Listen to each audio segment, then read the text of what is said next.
Canada reached an agreement in principle with the United States and Mexico on a modernized and updated North American Free Trade Agreement.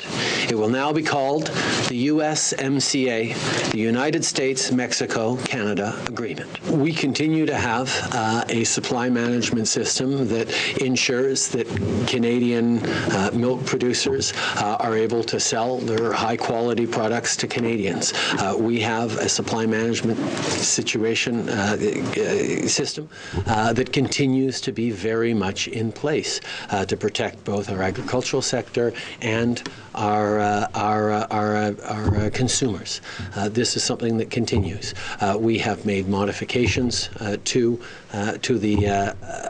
the way it works, but we also know that it is something that will ensure the viability and the strength of supply management for years to come.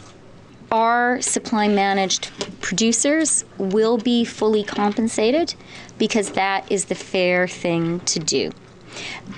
We want to be sure that the compensation is carefully thought through, and we have begun that process already.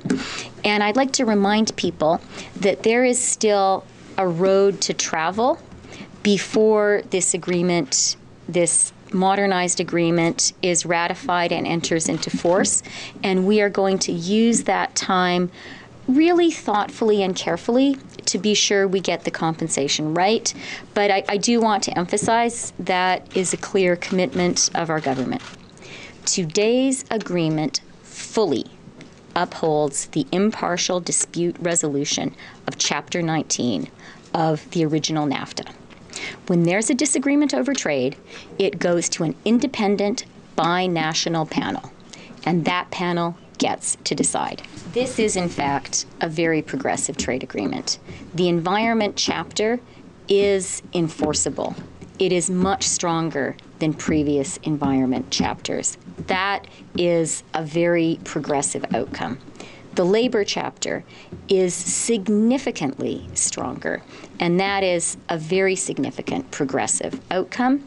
And as discussed earlier, the labor value content idea embedded in the rules of origin, this is all about protecting high-wage workers in a trade agreement. And I can think of nothing that is more central to the progressive agenda than that. Having said that, there is also some good language on Indigenous issues and on gender in the agreement too. The question of NAFTA and renegotiating NAFTA has been a challenge in conversations with the President and with the administration over these past 13 months. But there is also no question that now that we have moved forward on a USMCA that is good news for all three of our countries, that we will continue to work on things that allow us to benefit our workers, benefit our citizens, and take on the world together as a North American market.